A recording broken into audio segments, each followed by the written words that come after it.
Introduce करवाओ अपने आप को। मैं बताओ ये 5 बंदों की फैमिली थी और एक दूसरे को बताए बगैर अलग पॉइंट पे ये सारे ये उस दिन उस रात 4 बच्चे ना मेरे, और मैं उस दिन जो वीडियो वायरल हुई है वो मुझे तो पता ही नहीं था। हाँ साहब, ये तो अभी 3 दस्ते थे पुलिस के ना जो खड़े थे, उनसे मैं ये कह रही थी कि आप मतलब किस उससे मतलब क्या हम पाकिस्तानी नहीं है या आप इंडियन हो या हम इंडियन हो? मुझे इस चीज का जवाब चाहिए, बताओ ना किस लिए आए हो? वो कहते हैं हम मजबूर। मैंने कहा तुम्हें रिजल्ट उसका कोई अल्लाह पे भरोसा नहीं है? रिजल्ट तो उसने देने, आज कह देते सब इनकार कर देते तुम। मैंने कहा वो तुमसे इतना प्यार करता है, हमें तुम्हें आमने सामने नहीं चाहते थे खान साहब, तो मैं इसलिए रो रही थी उनसे। मैं कह रही थी कि वो तो ये चाहते ही नहीं थे, आप लोग फिर इस तरह से मतलब कर रहे हो। तो वो एसपी था ना एक, उसने देखा कि मतलब ये बड़ा बोल रही है, उसने कहा पकड़ो इसको डाले में डालो।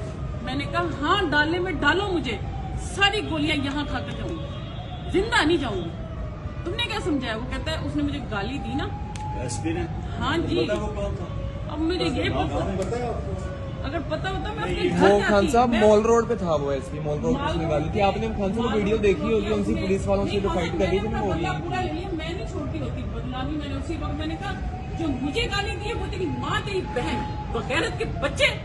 देखकर ये तो बड़ा बोल रही है, इसको तो फिर मुझे इधर सोटी मारी अच्छी सी ना जरा जोर से।